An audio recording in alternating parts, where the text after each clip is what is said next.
그러므로 또한 내가 너희에게 가려 하던 것이 여러 번 막혔더니 이제는 이 지방에 일할 곳이 없고 또 여러 해 전부터 언제든지 서바나로 갈 때에 너희에게 가기를 바라고 있었으니 이는 지나가는 길에 너희를 보고 먼저 너희와 사귐으로 얼마간 기쁨을 가진 후에 너희가 그리로 보내주기를 바람이라. 그러나 이제는 내가 성도를 섬기는 일로 예루살렘에 가노니 이는 마게도냐와 아가야 사람들이 예루살렘 성도 중 가난한 자들을 위하여 기쁘게 얼마를 연보하였음이라.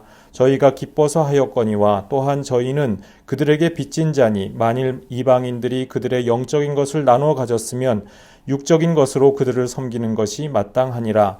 그러므로 내가 이 일을 마치고 이 열매를 그들에게 확증한 후에 너희에게 들렀다가 사바나로 가리라.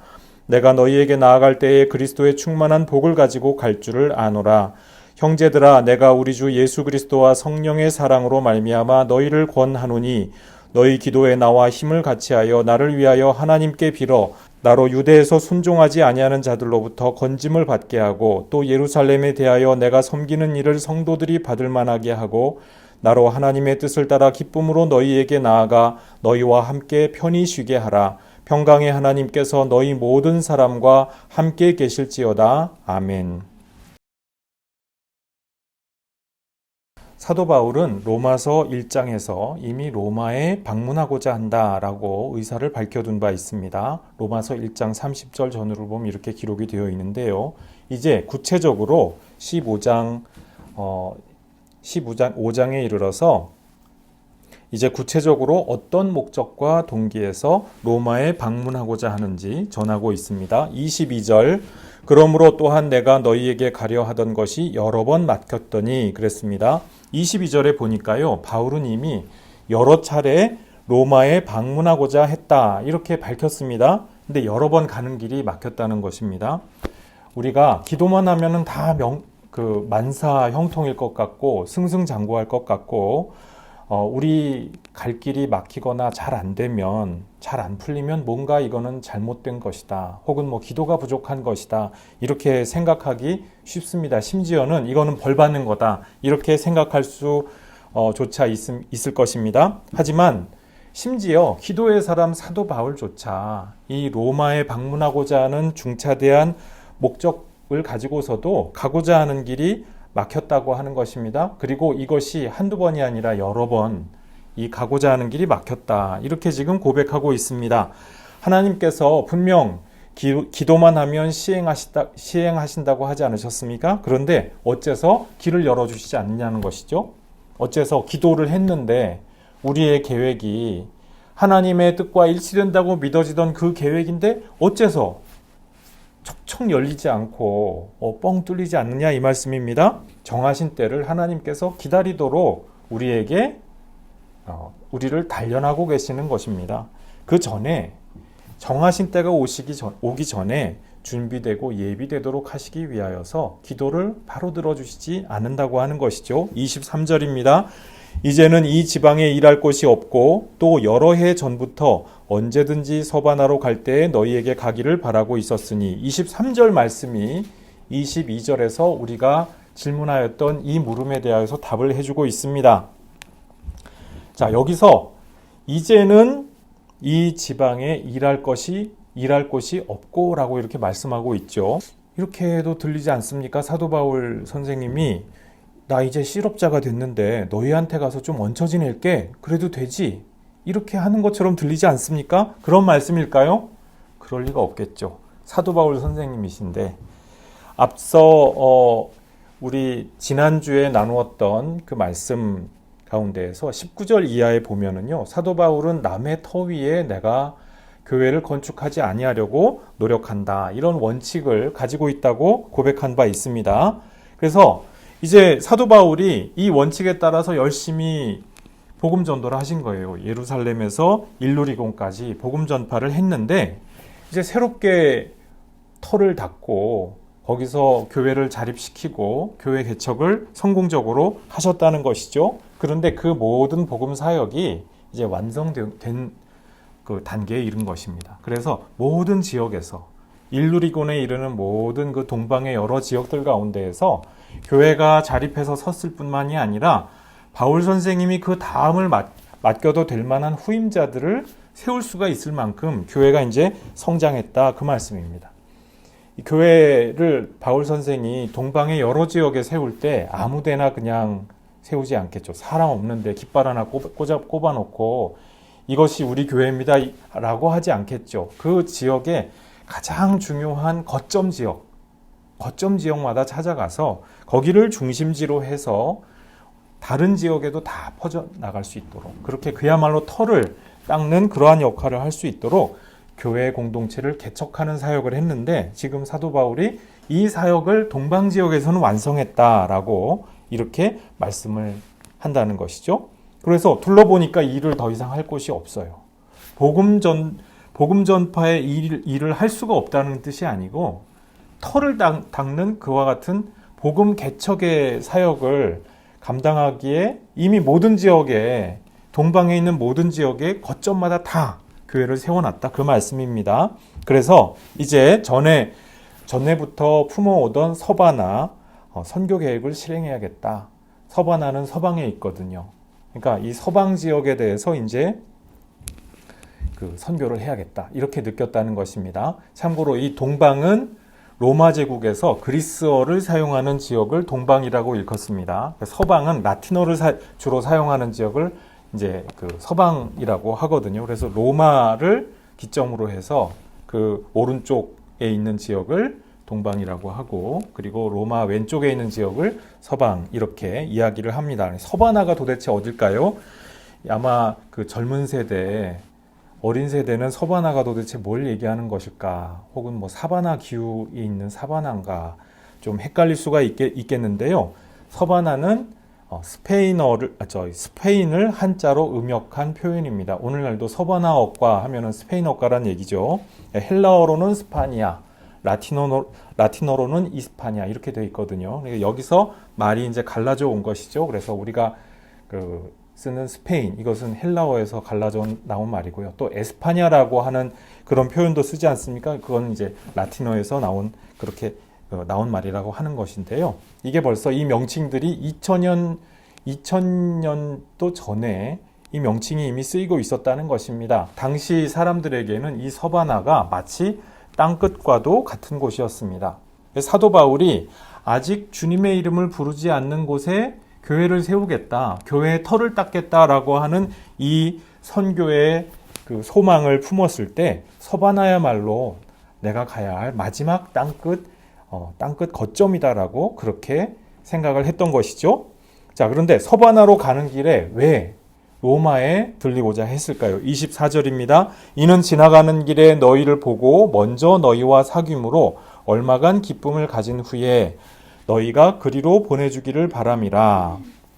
자, 먼저 로마 교회를 직접 둘러보고자 한다는 것입니다. 그 다음에 로마에 있는 그리스도인들과 사귐을 갖고 얼마간 좀 기쁨을 갖고 싶다라고 하는 것이죠.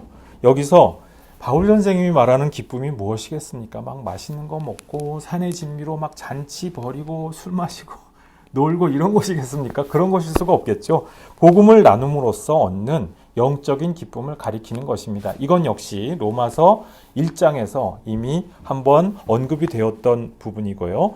자, 그 다음 너희가 그리로 보내주기를 바람이라. 이게 무슨 뜻인지 우리 잘 생각을 해볼 필요가 있습니다. 우선 예전에 초대교회에서 선교사를 파송할 때는요, 예배 중에 이 선교사를 세워서 함께 다 같이 도움을 구하는, 후원하는 기도를 하고, 그리고 함께 파송을 하는 그런 예식을 했습니다. 지금 그거를 해주기를 원한다, 이 요청이고요. 그리고 또 재정적인 지원이 필요하니까 어느 정도 재정적인 지원도 해주었으면 좋겠다, 이제 그것도 말씀을 지금 요청을 하고 있는 것입니다. 그 다음에 사도 바울을 로마에서 서바나까지, 동방세계는 사도 바울이 여러 번 다녀서 잘 알고 있지 않습니까? 그런데 서방세계는 익숙하지 않으니까 함께 길 안내에 도우미를 해줄 동행인이 필요합니다. 그래서 그 가이드까지 요청한 이런 것이죠.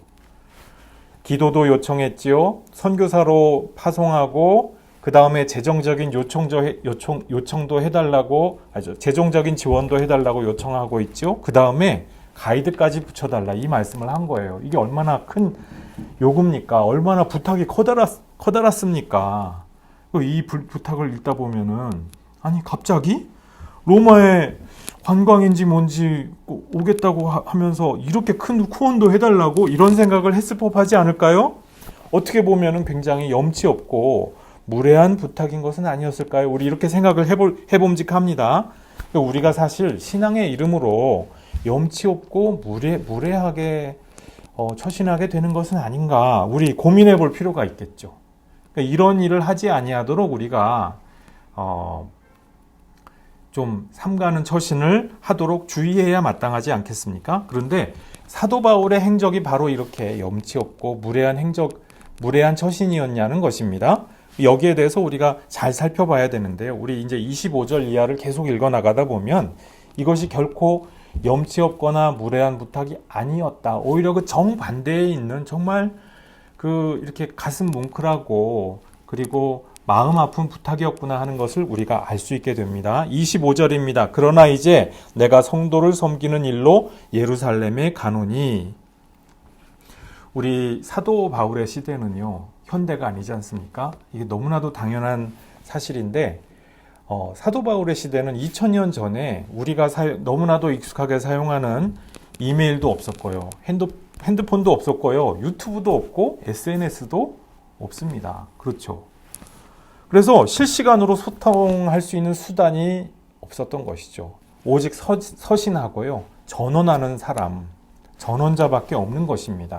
오로지 이것만 가지고 소식을 알리고 전하고 받고 해야 됐기 때문에 전하는 자나 듣는 자가 뜻이 되도록이면 잘 전달되도록 촉각을 곤두세우지 않을 수 없었다고 하는 사실입니다. 아마 서신서를 쓰면서도 여러 번 생각하고 또 생각했겠죠. 또 받는 입장은 어떻겠습니까? 그 서신의 문구에 대해서 또 여러 번 곱씹으면서 이 편지를 보낸 분이 어떤 뜻에서 이 말씀을 하셨을까? 그 행간에 담긴 뜻을 아주 조심스럽게 삼가는 그런 마음으로 아주 주의 깊게 이해하고자 했을 것입니다. 그러니까 요새는 말의 무게가 엄청 가볍지 않습니까? 카톡이며 문자며 워낙 수단이 많다 보니까 말을 그냥 아무거나 막 하고요. 그렇게 해서 나중에 어떻게 주워 담으면 된다. 이렇게 하는 그런 시대가 됐습니다. 그런데 이 시대, 사도 바울의 시대는 말이 정말 무거울 수밖에 없는 것이죠. 그 글자 하나에 어마어마한 무게가 많이 담겨 있기 때문에 그렇습니다. 그리고 그 말의 무게라고 하는 것이 한없이 진중했다고 하는 거예요. 사도 바울이 어떤 말씀을 하나 이렇게 내놓을 때는 그냥 내놓는 것이 아니라 정말 많은 고민과 많은 기도 끝에 정말 애끓는 심정으로 한마디 한마디 한 글자를 전한다는 것이죠. 25절 이하에서 이 사도 바울이 로마에 내가 들르고자 한다라고 하는 이 말씀의 무게 얼마나 진중한 것인지 얼마나 무거운 것인지 잘 드러난다고 하는 것입니다. 로마에 먼저 들르기 전에 예루살렘에 먼저 들러야 한다. 25절에서 지금 이렇게 말씀하는데요. 26절에서 29절까지 읽어보겠습니다. 이는 마게도냐와 아가야 사람들이 예루살렘 성도 중 가난한 사람들을 위하여 기쁘게 얼마를 연보하였음이라. 저희가 기뻐서 하였거니와 또한 저희는 그들에게 빚진 자니 만일 이방인들이 그들의 영적인 것을 나눠 가졌으면 육적인 것으로 그들을 섬기는 것이 마땅하니라. 그러므로 내가 이 일을 마치고 이 열매를 그들에게 확증한 후에 너희에게 들렀다가 서바나로 가리라. 내가 너희에게 나아갈 때에 그리스도의 충만한 복을 가지고 갈 줄을 아노라. 성도를 섬기는 일이라고 했는데요. 이게 26절 이하에서 지금 무엇인지 밝혀주고 있습니다. 한마디로 말씀드려서 성도가 마게도냐와 아가야 지방의 성도들이 예루살렘의 가난한 성도들을 위하여서 연보를 모았습니다. 우리가 잘 알아들을 수 있는 말로 이제 의연금 같은 걸 모았다는 것이죠. 그렇게 해서 그것을 가지고 전해주기로 하고 지금 예루살렘에 들르는 상황이다라는 것입니다. 여기서 연보라고 하는 말이 원문으로 보면은 코이노니아라고 하는 그 이제 말이거든요. 얼마를 연보하였습니다. 여기서 코이노니아를 코이노니아하였다. 이제 요런 느낌으로 말을 하게 되는데요. 말씀을 하시는데요.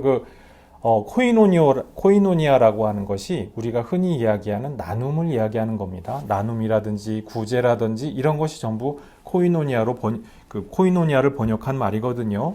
그래서 이 사도 바울이 지금 이 이방 교회들 마게도냐와 아가야에 있는 성도들로 하여금 본토 예루살렘에 있는 그 성도들과 이 코이노니아 사귐이 있고 교제가 있되 특별히 물질적으로 후원함으로 말미암아 교제가 있기를 바라서 지금 연보를 하였다. 이렇게 밝히고 있습니다. 이것을 기뻐하였다고 하고 있어요. 마게도냐와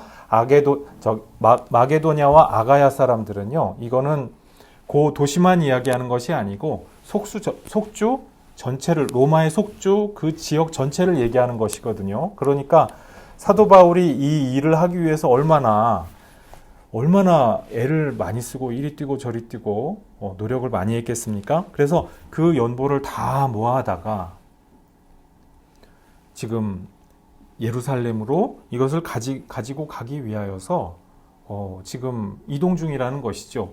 굉장히 큰 돈 아니겠습니까? 요새 이런 큰 돈을 누가 가지고 있다 그러면 우리가 어떤 생각을 할 수 있겠습니까? 큰 돈을 가지고 있으니까 그 돈을 운반하는 사람이 어떻게 해요? 어느 날 갑자기 사라지던지 어디로 사라지죠? 그 돈을 가지고 자기가 이제 횡령을 하거나 아니면은 누구에게 강도를 당하거나 다 위험하고 슬픈 상황 아니겠습니까? 지금 사도 바울은 온 교회의 신뢰를 가지고서 위험한 여행길을 가고 있는 것입니다. 그리고 이것을 위하여서 지금 예루살렘으로 가서 예루살렘 성도들에게 또 이것이 기쁘게 받아들여지기를 위하여서 마음이 쉽지 않은 상태라는 것입니다. 그래서 이 모든 것들을 이방 선교의 열매로서 예루살렘 교회에 이렇게 우리 보십시오. 여러분들을 이렇게 사랑하여서 마게도냐와 아가야의 성도들이 여러분에게 이렇게 연보를 모았습니다. 이렇게 하고 싶은 거예요. 그렇게 해서 서로 교제를 하고 그리고 함께 하나가 되고 연대를 확인하고 이러고 싶은 것입니다. 자, 그런데 30절 이하를 우리 한번 읽어보겠습니다. 형제들아, 내가 주 예수 그리스도와 성령의 사랑으로 말미암아 너희를 권하노니 너희 기도에 나와 힘을 갖게 하여 나를 위하여 하나님께 빌어 나로 유대에서 순종하지 아니하는 자들로부터 건짐을 받게 하고 또 예루살렘에 대하여 내가 섬기는 일을 성도들이 받을만 하게 하고. 자, 이렇게 기록이 되어 있습니다. 29절에 보니까 대략의 일정을 밝혔죠. 그런데 29절까지 대략의 일정을 밝힌 다음에 이제 30절에 가서 사도 바울이 기도 요청을 하는 겁니다. 29절까지를 우리가 읽어본 결과 예루살렘까지 큰 돈을 가지고 가는 쉽지 않은 여정이라고 하는 것을 우리가 이해했죠. 근데 30절 이하에 보니까 여기 또 다른 문제가 있는 것입니다. 30절에 로마 교회 성도들에게 간곡하게 중보기도 요청을 하고 있는 것을 우리가 볼 수가 있죠. 31절에 어떤 문제가 있는지 보겠습니다. 나로 유대에서 순종하지 아니하는 자들로부터 건짐을 받게 하고, 전반절에 이렇게 기록을 하고 있습니다. 유대에서 순종하지 아니하는 자들이 누가 있을까요? 일단 예수님 믿는 것을 박해하고 핍박하는 유대교인들이 있겠죠. 이 사람들이 복음에 순종하지 아니하는 사람들이라 이겁니다. 그렇게 해서 사도 바울이 사도행전 기록을 보면은 사도 바울이 가는 곳마다 따라다니면서 사도 바울이 복음 전도하는 것을 방해하고 그리고 핍박을 하는 것을 볼 수가 있죠. 이 사람들이, 그 지역 사람들이 그러는 것이 아니라 유대인들이 사도 바울이 복음 전도를 하지 못하게끔 그렇게 해서 생명의 위협까지 가면서 그렇게 방해를 한다는 것입니다. 바로 이 사람들이 따라다니면서 이렇게 하는데 예루살렘 본토에서는 어떤 일이 일어나겠습니까? 난리가 나겠죠. 이 사도행전에 이제 그 이야기가 어떻게 난리가 나는지 이 이야기가 나오는 것이거든요. 그래서 예루살렘에 갈 때 바로 이 유대 교인들, 극성맞은 극단적인 유대 교인들에게서 건짐을 받기를 위하여서 간곡히 기도를 하고 있다는 것입니다. 로마에 있는 그리스도인들이 사도 바울 선생이 전도 사역을 하면서 어떤 일을 겪고 있는지 이미 듣는 바가 있는 거예요. 그 상황에서 예루살렘에 가면 어떤 일을 겪을지 눈에 선하단 말이죠. 그 다음에 하반절 말씀입니다. 또 예루살렘에 대하여 내가 섬기는 일을 성도들이 받을 만하게 하고, 예루살렘에 그 마게도냐와 아가야 속주에 있는 교회들로부터 모은 그 귀한 연보를 가지고 갔어요. 그런데 이것이 받을 만하지 않게 된다면 어떻게 되겠습니까? 예루살렘에 초대교회 기쁜 마음으로 갔어요. 천신만고 끝에 목숨을 걸고 갔어요. 그 돈 때문에 도적 강도를 당할 수도 있는 일이고, 그야말로 배 타고 가다가 폭풍을 만나가지고 죽을 수도 있는 일이잖아요. 근데 그 모든 일에도 불구하고 예루살렘 본토 교회를 돕겠다는 일념을 가지고 지금 용기를 내서 간 거예요. 그런데 갔는데 우린 이거 받을 수 없어요. 그럼 어떤 일이 벌어지겠습니까? 이 정말 난감하지 않겠습니까? 주후 66년경에 유대교의 어떤 그 극단적인 제사장들이 모여가지고 막 목숨을 건 결의를 한 거예요. 어떤 결의를 했냐 하면, 우리는 이제 절대로 이방 세계로부터 오는 어떠한 선물도 받지 않겠노라, 이렇게 선언을 한 겁니다. 이방 세계에서 개종한 사람들, 유대교에 관심 있는 사람들, 그 사람들이 하는 선물조차 우리는 절대 받지 않겠다, 이런 결의를 한 것입니다. 그리고 아주 기세등등하게 내가 이걸 절대 반드시 해내겠다라고 하는 굳은 결의를 가지고 막 이 매의 눈을 가지고 유대 세계를 막 보고 있었던 것이에요. 그런데 그 유대 세계에는 교회도 포함되어 있잖아요. 유대 그리스도교도 역시 포함되어 있잖아요. 그러니까 당시의 상황이 이렇고 분위기가 이렇다 보니까 유대 예루살렘 교회에서 몸을 사리고 눈치를 보게 되는 것이 자연스러운 일이겠죠. 거기다가 또 한 가지 문제가 있어요. 예루살렘 교회에 보면은 강경파가 있지 않겠습니까? 사도행전 15장에 보면은요, 예루살렘에서 사도공의회가 있는데 거기서 예루살렘을 주축으로 한 그 이제 본토의 그리스도인들하고 안디옥을 주축으로 한 이방 그리스도인들하고 함께 공의회를 열어서 화합하는 장면이 나옵니다. 서로 믿음을 인정하기로, 그리고 너무 이방 그리스도 교인들에 대해서 이렇게 어려운 요구를 하지 않기로, 그렇게 합의를 보는 장면이 사도행전 15장에 나오거든요. 그런데 그렇게 하면 이제 다 끝났어야 되잖아요. 그 뒤에 그런 문제가 없어야 되지 않겠습니까? 그런데 사도행전 15장 이후에 이 문제가 계속해서 지속이 되고, 이것 때문에 사도 바울이 특히 굉장히 어려움을 겪는 것을 볼 수가 있습니다. 왜 그러느냐? 예루살렘의 강경파 때문에 그렇습니다. 야고보파 중에서 아주 극단적인 사람들. 이 사람들은요, 이거 어떻게 표현할 수 있을까요? 약간 유대교의 이중대다. 우리 이중대라는 표현 가끔 정치 쪽에서 쓰는 표현 아니겠습니까? 적은 이쪽에 뒀는데 저쪽 상대방하고 구분이 안 가는 주의 주장을 하는 사람들을 두고 이중대라고 우리 표현할 때가 있잖아요. 딱 그런 일을 한 것이죠. 유대교의 이중대 노릇을 한 거예요. 이름은 예수 믿고, 이제 나도 예수 믿고 구원받았다라고 한편으로는 좋아하면서 유대교랑 똑같은 얘기를 하고 있는 거예요. 그러니까 그쪽에서 그렇게 강경하게 나간다고 할 때 이쪽에서도 똑같이 우린 나가야 된다. 우리도 강경하게 절대로 이런 거 받으면 안 된다. 이걸 이제 고민을 하고 있다는 것이죠. 사도 바울은 이러한 당시 유대 본토의 분위기를 감지했기 때문에 여기에 대해서 두려워하지 않을 수가 없었어요. 두려워하지 않을 수 없었던 이유가 무엇이냐? 이게 이방 교회 공동체의 여망을 담은 것이잖아요. 이게 그냥 괜히 사도 바울이 혼자 그냥 열심으로 한 게 아니거든요. 원래 이 일의 시초는 사도 베드로가 이것을 이방 교회에 요청해서 그렇게 된 겁니다. 이 사도 공의회를 전후로 해가지고 사도 바울이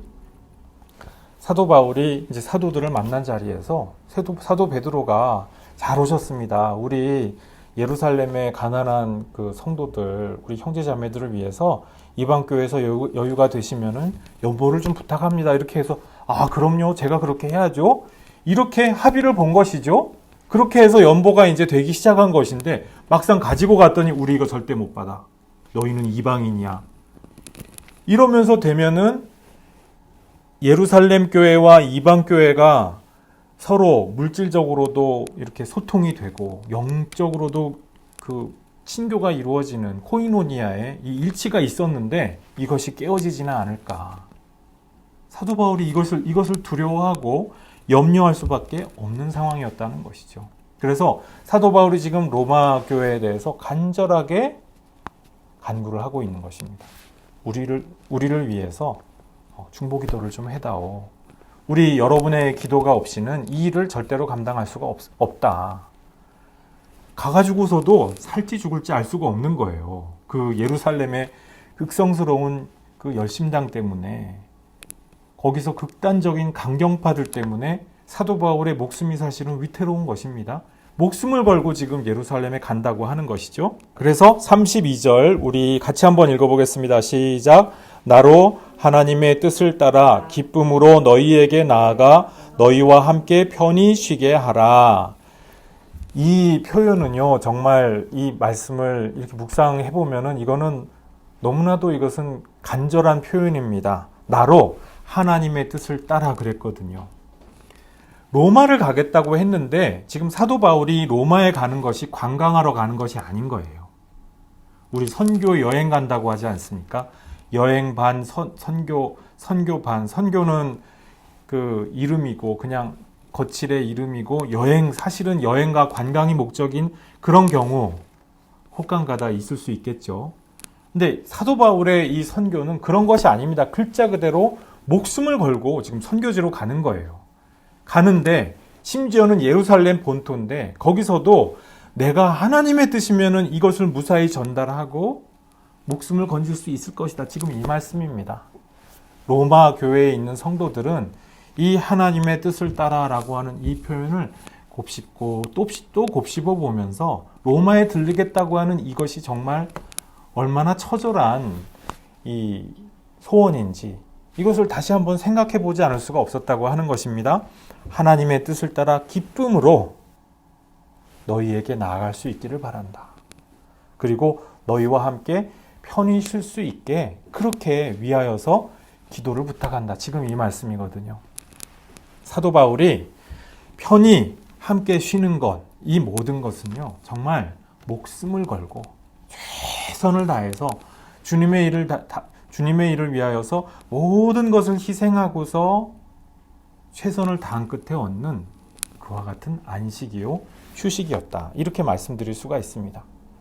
로마에 있는 그리스도인들이 여기까지 이 로마서를 읽었다고 한다면 너희와 함께 편히 쉬게 하라, 이 말씀을 절대로 오해할 수가 없는 거예요. 그렇겠죠? 이거는 정말 목숨을 내놓고 어떤 일이 벌어질 줄 모르는 긴박하고 급박한 상황이로구나. 우리가 반드시 기도를 해드려야겠구나 하는 그러한 다짐을 하게 되는 그러한 대목이었다는 것이죠. 그리고 함께 편히 쉬게 하라. 이렇게 해서 만난 사도 바울과 로마에 있는 그리스도인들 얼마나 서로 반갑겠습니까? 성도들의 교제라고 하는 것이 이렇게 사실은 반가운 편한 쉼이 있는 그와 같은 교제여야 마땅하다고 하는 것입니다. 우리가 서로 만날 때 그냥 먹고 마시고 즐기고 놀고 이것 때문에 서로 반갑고 좋다? 이것은 1차원적인 세상에서도 할 수 있는 그러한 반가움이고 그러한 기쁨이죠. 근데 사도 바울이 지금 우리에게 말씀하는 이 편히 쉼, 안식의 기쁨은요, 이것보다 훨씬 더 절실한 그러한 기쁨이라고 할 수 있습니다. 우리 삶에 주어져 있는 사명, 소명, 그것을 이루어드리고 일주일간 열심히 이루어드린 끝에 주일에 우리가 함께 보는 그와 같은 기쁨. 우리의 삶의 여정에 최선을 다하고 나서 우리의 목숨을 내놓고 온 최선을 다한 끝에 함께 보는 그 기쁨, 그 기쁨이 우리의 만남과 교제 가운데 있다면 그것이야말로 정말 하나님이 기뻐하실 만한 멋진 그와 같은 모습이 아니겠습니까?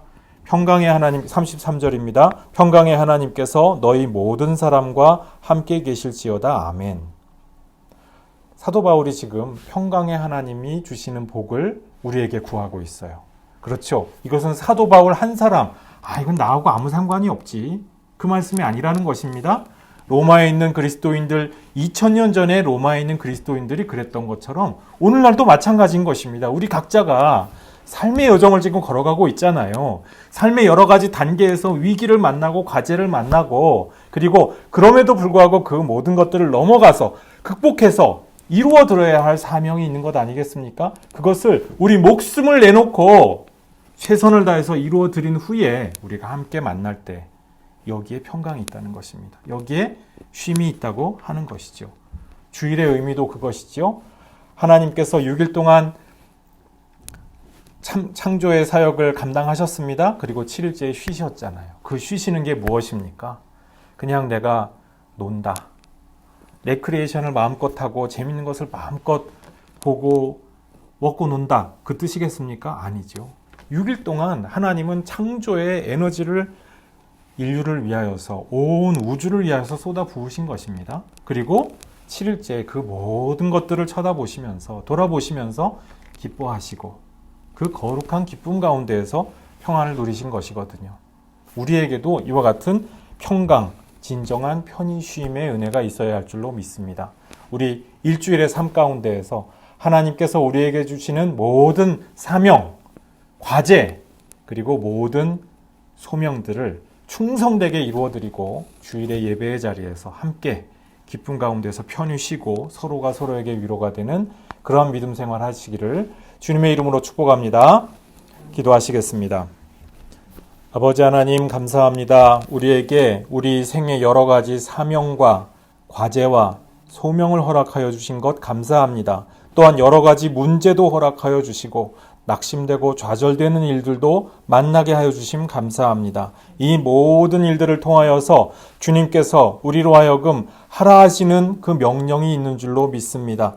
주님께서 주시는 이 명령, 우리가 최선을 다하여서 우리 생명을 걸고 하여 드리기를 원합니다. 충성되게, 성실하게, 온전하게 하여 드리고, 그리고 주 안에서 함께 편히 쉬며 그리고 기쁨으로 함께 즐길 수 있는 그러한 날을 바라봅니다. 주님, 우리 이 모든 일들 행할 수 있도록 필요한 모든 것들로 공급하여 주옵소서. 능력을 허락하여 주옵소서. 건강을 허락하여 주옵소서. 여건을 허락하여 주옵소서. 길을 열어 주시옵소서. 이 모든 일들 가운데에서 주님께서 영광 받으시며 우리가 서로가 또한 기쁨을 누릴 수 있는 귀한 날을 허락하여 주옵소서. 감사드리옵고 예수님 이름으로 기도드리옵나이다. 아멘.